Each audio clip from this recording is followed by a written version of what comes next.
pois não me envergonho do Evangelho, porque é o poder de Deus para a salvação de todo aquele que crê, primeiro do judeu e também do grego.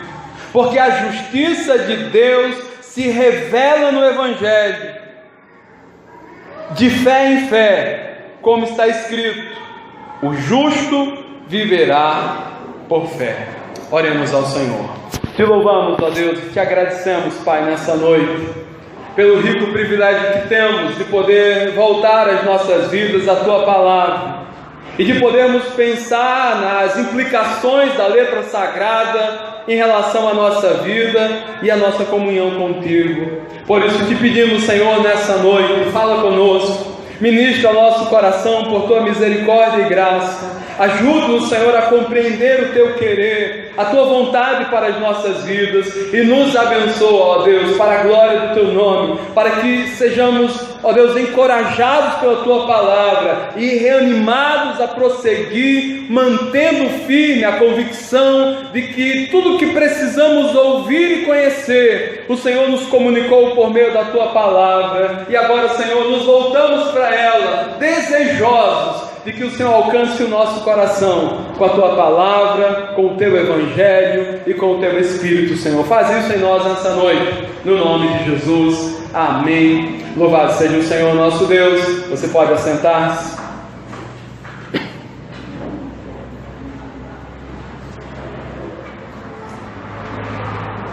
Eu quero pensar com você nessa noite sobre o Evangelho da justiça de Deus.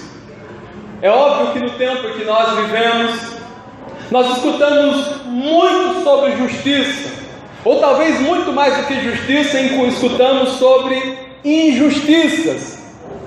E na realidade o que nós precisamos como pontapé inicial da nossa compreensão do que Deus quer comunicar conosco a partir da vida do apóstolo Paulo, nos seus escritos à igreja em Roma, é sobre o que é justiça no entendimento de Paulo, ou o que é justiça no nosso entendimento, ou que justiça é esta que se manifesta no Evangelho.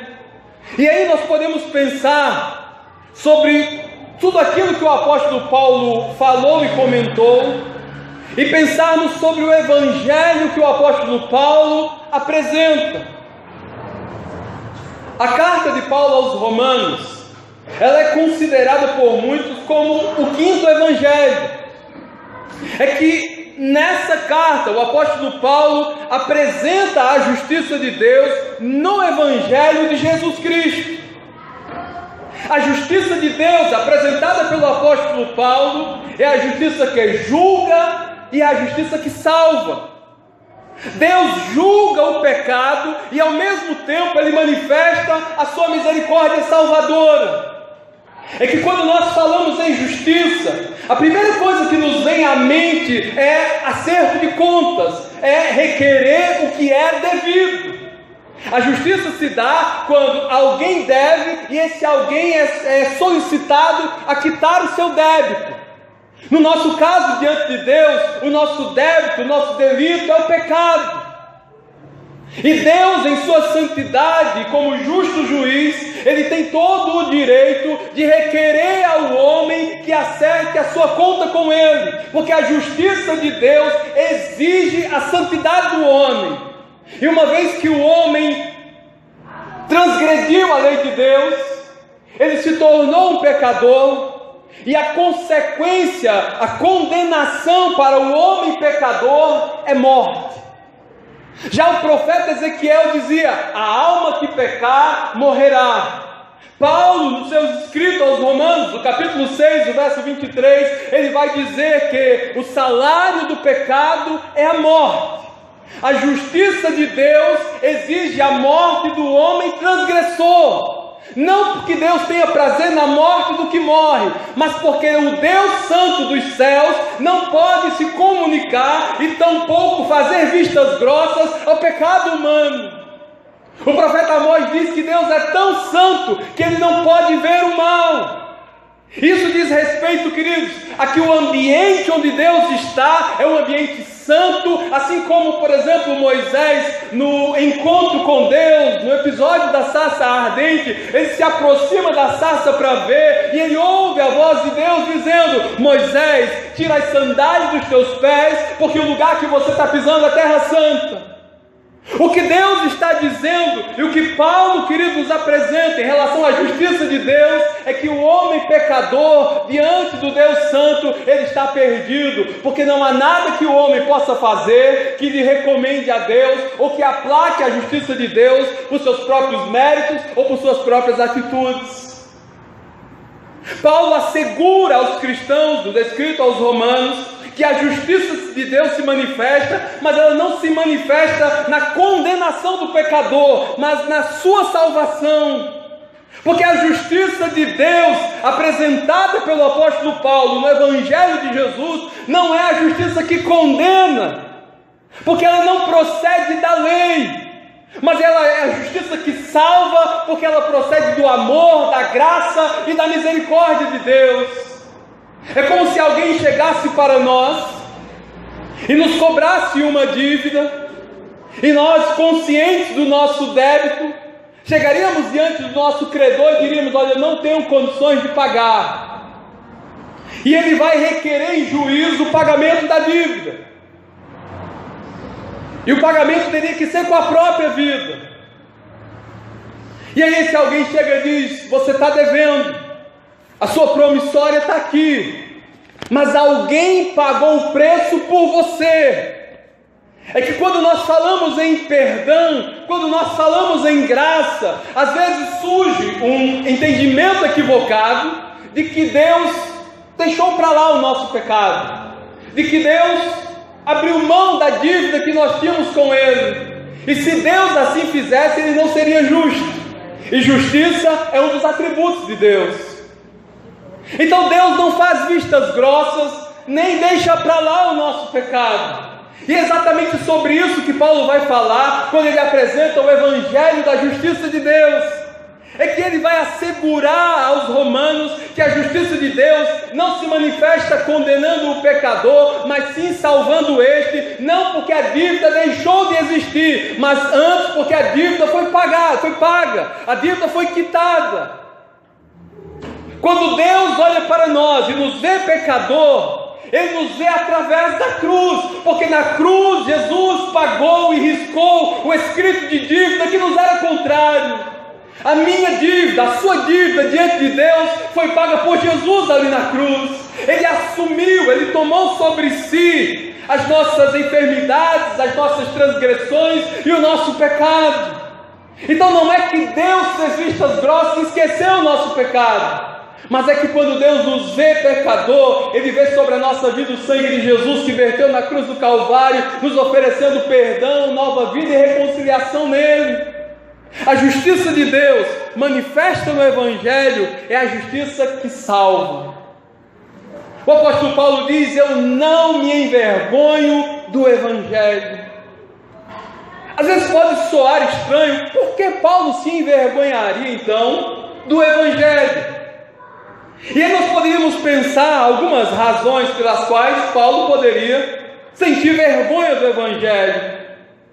Primeiro, que o Evangelho narra a história de um carpinteiro que sofreu uma vergonhosa morte na cruz.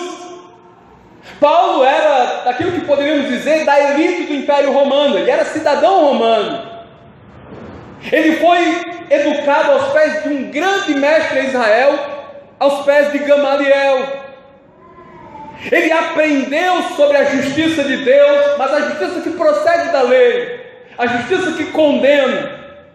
Isso era tão enraizado no coração de Paulo, que ele passou a ser perseguidor da igreja. Ele passou a perseguir aqueles que eram do caminho, aqueles que professavam a fé em Jesus, aqueles que acreditavam na sua ressurreição. O capítulo 9 do livro dos Atos dos Apóstolos diz que Paulo está indo a Damasco para exatamente cumprir ordens de prisão contra os discípulos de Jesus. Mas naquele percurso entre Jerusalém e Damasco, Paulo é surpreendido por uma visão e ele cai por terra, cego, porque uma grande luz se deu à sua frente e ele ouve uma voz dizendo: Saulo, Saulo, por que me persegues? E ele diz: Senhor, quem és? E Jesus diz: eu sou Jesus, a quem você persegue. Mas levante-se e entre na cidade de Damasco, e ali te dirão o que você há de fazer. Esse é o momento da conversão de Paulo. Então Paulo, de perseguidor, agora passa a ser perseguido, porque já em Damasco ele é instruído pelo discípulo chamado Ananias, os seus olhos caem como escamas, ele volta a enxergar, ele é batizado, e agora ele, que perseguia os cristãos, passa a falar acerca de Jesus e da ressurreição, e demonstrar através da sua fala aquilo que Jesus havia feito na cruz do Calvário. Então Paulo poderia se envergonhar do Evangelho, porque muitas pessoas não lhe davam crédito, porque ele perseguia e agora ele defende aquilo que ele condenava. Talvez ele não tivesse crédito para falar em Jesus, e isso poderia gerar no seu coração alguma vergonha, ou ainda mais, talvez ele pudesse se envergonhar porque o Evangelho era desprezado pela alta sociedade política romana e pela sociedade comum, que era composta por comerciantes, escravos e cidadãos. Paulo poderia se envergonhar, mas ele afirma categoricamente: eu não me envergonho do Evangelho. E aí nós poderíamos pensar então, não sobre as razões pelas quais Paulo poderia se envergonhar do Evangelho, mas pensar sobre que Evangelho é esse, que Paulo não se envergonha. Talvez pudéssemos pensar a partir da nossa própria experiência: que Evangelho é esse que nós vivemos? Que Evangelho é esse do qual nós não devemos nos envergonhar? Certamente não é o Evangelho que muitos dizem viver nesse tempo. Um Evangelho que serve simplesmente para suprir os desejos mais carnais do coração do homem, a responder os anseios terrenos da vida humana. O Evangelho que Paulo defende não é o Evangelho que promete o céu na terra, não é o Evangelho do pare de sofrer, não é o Evangelho dos ritos religiosos vazios, que produzem crentes vazios, que não têm relação alguma com o Deus dos céus. O Evangelho do qual Paulo não se envergonha, e nós não também devemos nos envergonhar, não é o Evangelho que não tem poder para mudar vidas. Não é o Evangelho daqueles que professam a fé cristã, mas que as suas atitudes são completamente contrárias aos princípios básicos do Evangelho. O Evangelho do qual Paulo não se envergonha é o Evangelho que chega a todo homem como uma boa notícia. E sabe, queridos, o Evangelho, a própria palavra Evangelho significa boa notícia, boa nova, novidade. Então Paulo diz: eu não me envergonho do Evangelho. O Evangelho do qual Paulo não se envergonhava é o Evangelho que manifesta a justiça de Deus a todos os homens. É que se o Evangelho que nós abraçamos não aponta para a justiça de Deus, esse Evangelho precisa ser revisto. Talvez nós pudéssemos pensar: mas esse Evangelho é muito penoso, porque se ele apresenta a justiça de Deus, consequentemente ele vai expor as nossas debilidades, as nossas falhas, os nossos delitos, as nossas transgressões e o nosso pecado. Mas é exatamente essa a proposta do Evangelho. O Evangelho precisa nos colocar diante de um espelho, e o espelho deve nos levar à consciência que nós somos pecadores. E embora isso devesse nos ser muito perturbador, ele pode ser, queridos, um primeiro passo para desfrutarmos da justiça de Deus. Porque a justiça de Deus não traz juízo, a justiça de Deus sim traz graça e misericórdia. Quando o Evangelho apresenta a justiça de Deus, ele não apresenta no sentido da condenação, ele não nos mostra, queridos, o caminho para o inferno. Pelo contrário, ele nos resgata dos portais do inferno e nos encaminha para o reino dos céus. O mesmo Paulo, escrevendo aos Colossenses, ele diz: porque Ele nos libertou do império das trevas e nos transportou para o reino do Filho do seu amor. Isso implica dizer que a justiça do Evangelho, manifestada no Evangelho, é a justiça que salva, é a justiça que aponta para o homem o seu pecado, mas não somente dá a ele o diagnóstico de morte, aponta para a cruz como um remédio para a salvação de todo aquele que crê.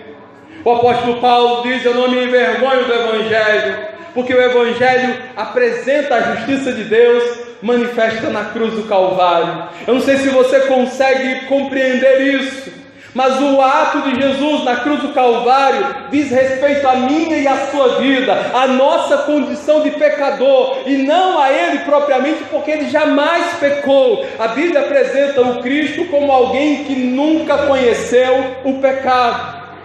E se Ele não conheceu o pecado e foi levantado na cruz do Calvário, é porque Ele assumiu a nossa culpa, a nossa dívida, o nosso erro e o nosso pecado. Ele quitou a dívida que nós tínhamos, Ele satisfez a justiça de Deus com o seu sangue, possibilitando a todos nós o regresso de volta a Deus.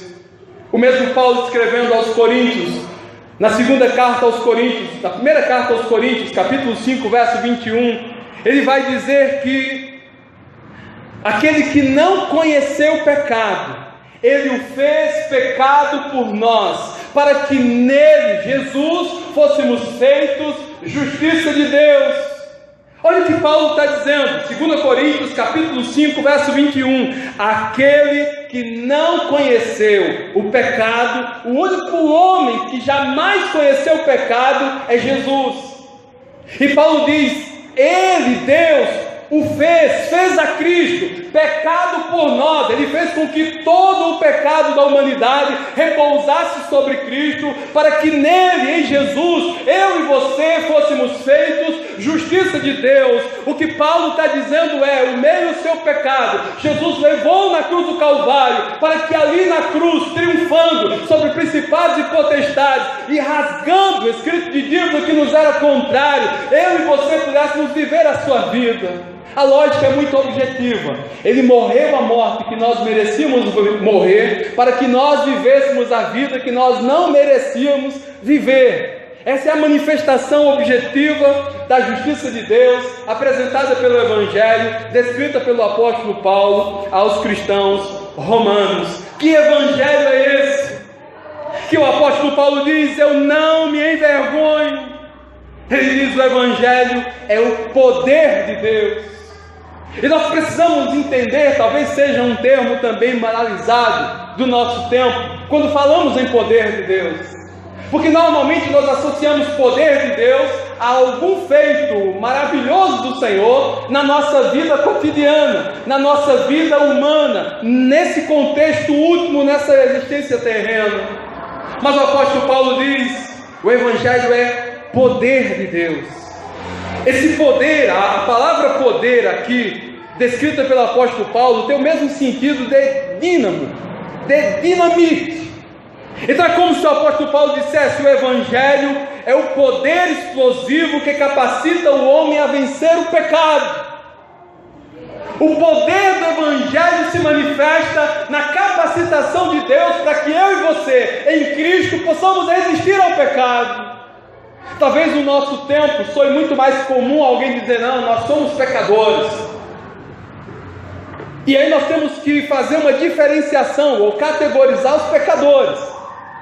Temos os pecadores praticantes, aqueles que vivem na prática do pecado, e que o apóstolo João vai dizer: esses que vivem na prática do pecado procedem do diabo. Mas nós vamos ter os pecadores arrependidos, aqueles que olharam para si no Evangelho como um espelho, e que se viram e se reconheceram pecadores, e olharam para a cruz, e viram ali na cruz a possibilidade de serem salvos, e se arrependeram dos seus pecados, e confessaram a Jesus como Senhor e Salvador das suas vidas, e que portanto a partir da sua confissão de pecado, foram cheios do Espírito Santo, receberam o dínamo de Deus, o poder de Deus, para resistir ao pecado, para resistir ao diabo, mas para submeter-se também a Deus, para se colocar sujeito à vontade de Deus, e assim viver para a glória dele.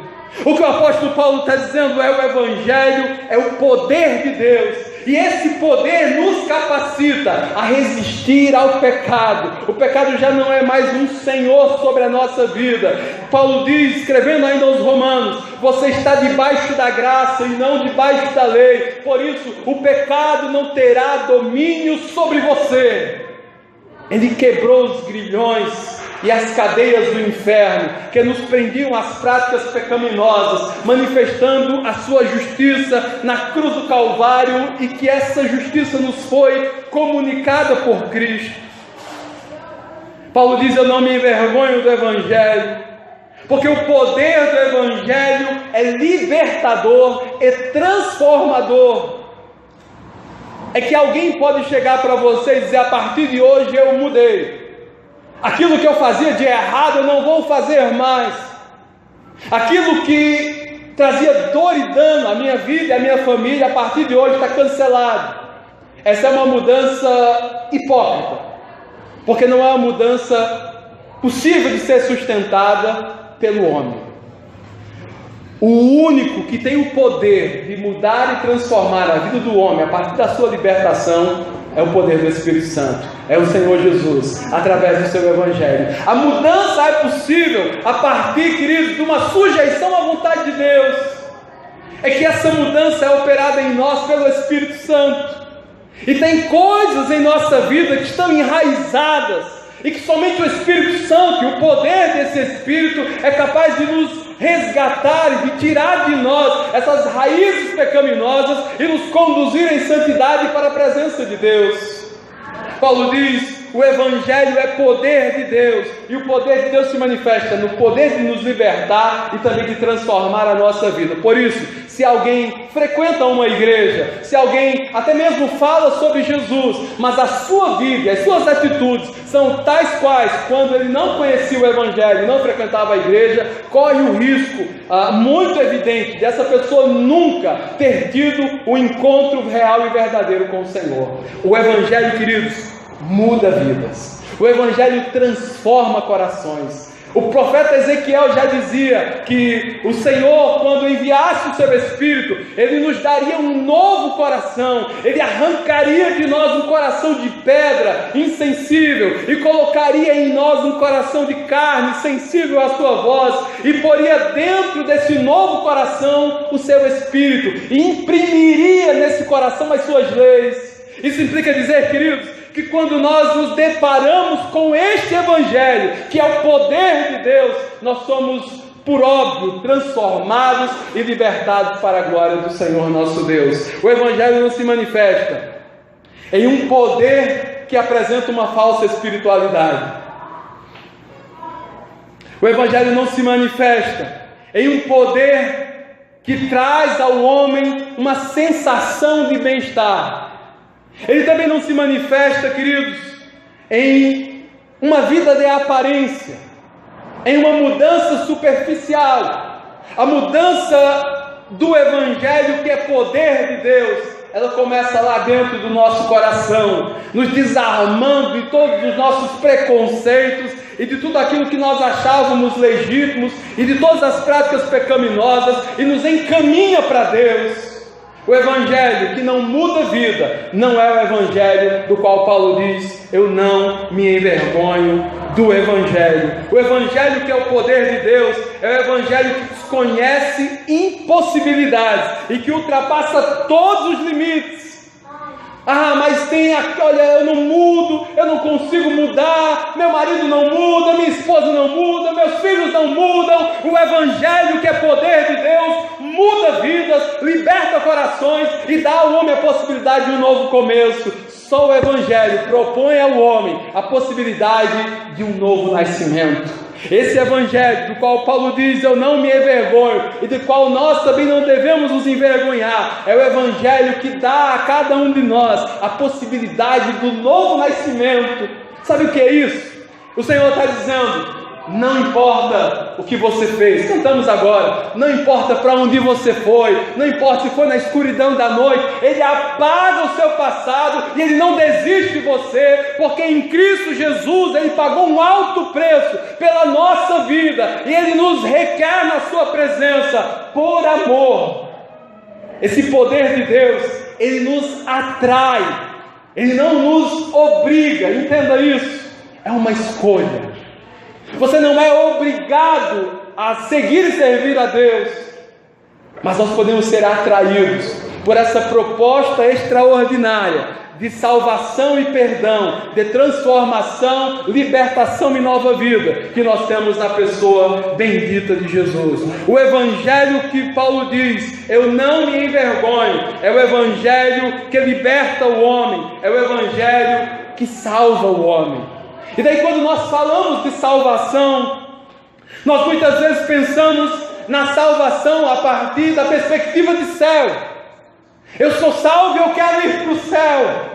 Que salvação é essa que Paulo fala quando ele diz, eu não me envergonho do evangelho, porque é o poder de Deus para a salvação. Salvo de quê? Que salvação é essa que Paulo assegura?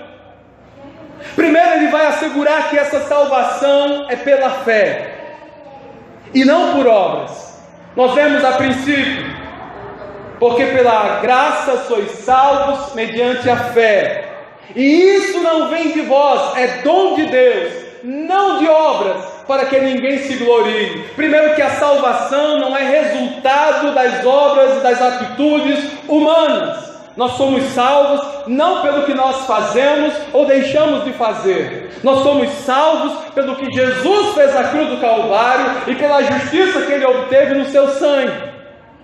Então Paulo disse, não é por obras, para que ninguém se glorie. A glória, o mérito da salvação não pertence ao homem. O mérito da salvação é exclusivo de Deus.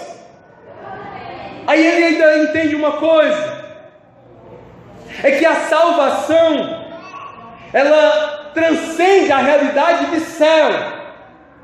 Ele nos salva, queridos, da ira divina que recai sobre todo o homem que transgride a lei de Deus. Deixa eu dizer para você, todo homem que não confessa a Jesus como Senhor e Salvador da sua vida, que não abraça a cruz como dizendo respeito aos seus pecados que ali foram pagos, está debaixo da ira de Deus. O texto que nós vemos a princípio de Efésios capítulo 2 diz que nós éramos por natureza, o verso 3 do capítulo 2 de Efésios, nós éramos por natureza, ou seja, estávamos destinados a sermos filhos da ira de Deus. Você consegue imaginar o que é um pecador nas mãos de um Deus irado? Pastor, e Deus se ira? Deus se ira. E eu fico pensando sobre que desculpas nós poderíamos apresentar diante de Deus para argumentar com Ele que nós não conseguimos viver a vida plena, a vida excelente, a vida segundo Jesus. Por que nós não conseguimos viver uma vida acima desse mundo, dos seus prazeres, dos pecados que dia a dia nos assedia? Por que nós não conseguimos? E aí qualquer desculpa nossa cairia por terra diante da cruz, porque nenhuma atitude nossa poderia nos recomendar a Deus, mas um único ato de justiça praticado por Jesus na cruz do Calvário é suficiente para perdoar os nossos pecados e transformar a nossa vida. Então nós não temos desculpas diante de Deus. Ou nós abraçamos a cruz e desfrutamos da graça salvadora, ou nós continuamos debaixo da ira de Deus. A proposta de Paulo, quando ele diz que o Evangelho manifesta a justiça de Deus, é dizer para nós que a justiça de Deus se manifesta não para nos condenar, mas para nos salvar. E nos salva não porque nós temos algum mérito, mas porque Jesus obteve todos os méritos na cruz do Calvário. E nos salva não como que de maneira mitológica nos levar para o céu, mas a princípio de nos livrar da ira vindoura. Essa, por exemplo, era a mensagem de João Batista. quando os hipócritas, fariseus e escribas iam ao Jordão para vê-lo batizar, ele olha para aqueles homens e diz: raça de víboras, quem foi que induziu vocês a fugirem da ira vindoura? O que o João Batista estava dizendo era: nenhum homem está isento da ira de Deus, sem que antes ele não se arrependa dos seus pecados e que ele se volte para Deus. Que evangelho é esse? Do qual Paulo diz: eu não me envergonho, porque é o poder de Deus para salvar o homem. Ele nos salva da ira vindoura. Esse evangelho nos salva por meio da sua graça, do seu favor. Você já pensou nisso? O que eu e você fazemos para Deus? Que mérito nós teríamos para reivindicar qualquer coisa de Deus? Que palavras de convencimento nós poderíamos usar para dizer: Deus, você tem que me abençoar porque eu fiz isso? Embora nós tenhamos isso como uma tradição, recebemos uma graça e queremos retribuir a Deus, e muitas vezes fazemos votos precipitados, como se pudéssemos de alguma maneira equiparar as nossas atitudes ao bem que Deus nos tem feito. Jesus disse que Deus faz nascer o sol sobre justos e injustos e cair chuva dos céus sobre justos e injustos. Jesus com isso fala sobre a graça comum. A graça comum seria a possibilidade que todo homem tem de olhar à sua volta e de perceber como Deus tem sido bondoso, ainda que nós não tenhamos nenhum merecimento. A salvação da nossa vida, o poder do Evangelho que se manifesta salvador, é o Evangelho que salva pela graça. Ou seja, Deus escolheu favorecer a nossa vida e nos dar a sua salvação. Deus escolheu, foi proposta de Deus, desígnio de Deus desde a eternidade, sacrificar o seu Filho em favor da nossa vida. E ele diz: primeiro o judeu e também o grego.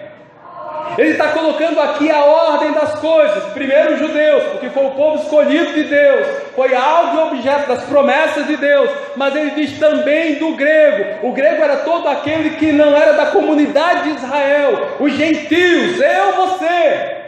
E a proposta de salvação de Deus, ela não é exclusivista. E por isso que choca no nosso tempo quando algumas pessoas começam a entrar em choque por causa de denominações. Porque eu sou batista, porque eu sou presbiteriano, porque eu sou congregacional, porque eu sou da Assembleia de Deus, porque eu sou da Nazareno. Deus não vai chamar placa denominacional. O alcance da salvação não é exclusivista, nem é só para Israel, nem é só para os nazarenos ou qualquer outra denominação. O projeto de salvação de Deus é para todo homem, em todo tempo, desde que esse homem se arrependa dos seus pecados e confesse a Jesus como Senhor e Salvador da sua vida. A proposta de salvação é que nós creiamos em Deus. Ele nos salva por meio da graça. O evangelho do qual Paulo não se envergonha é o evangelho da justiça de Deus. Sabe, queridos, não há como falar de evangelho se não falar de justiça de Deus. Não a justiça humana que procede da lei. Algumas pessoas talvez pensem: olha, se eu cumprir os 10 mandamentos eu vou ser salvo. E eu vou concordar com você. Mas eu preciso lhe avisar que somente uma pessoa conseguiu cumprir toda a justiça de Deus, e esse alguém é Jesus. E se você quiser entrar na concorrência, fique à vontade, mas eu já advirto você que você não vai conseguir, porque a nossa natureza é decaída, nós temos uma natureza pecaminosa. Então, a justiça do Evangelho não é a justiça que procede de obras da lei, mas é a justiça que Deus atribui a nós em Cristo. Entenda isso. Nós não somos justos, nós somos justificados. Para que você entenda, se eu ou você fôssemos justos, nós chegaríamos diante de Deus e: Deus, o Senhor não pode exercer o seu juízo sobre a minha vida, porque eu cumpri toda a sua justiça. Já o salmista dizia: não há quem faça o bem, não há quem entenda, não há um justo sequer sobre a terra. A justiça que nós temos é uma justiça atribuída. Nós somos declarados justos. Só para você entender, já que a gente está falando de justiça, na nossa justiça comum, ninguém pode ser condenado pelo mesmo crime duas vezes. Praticou um crime, é julgado, sentenciado, cumpre a sentença. Cumpriu a sentença, está livre.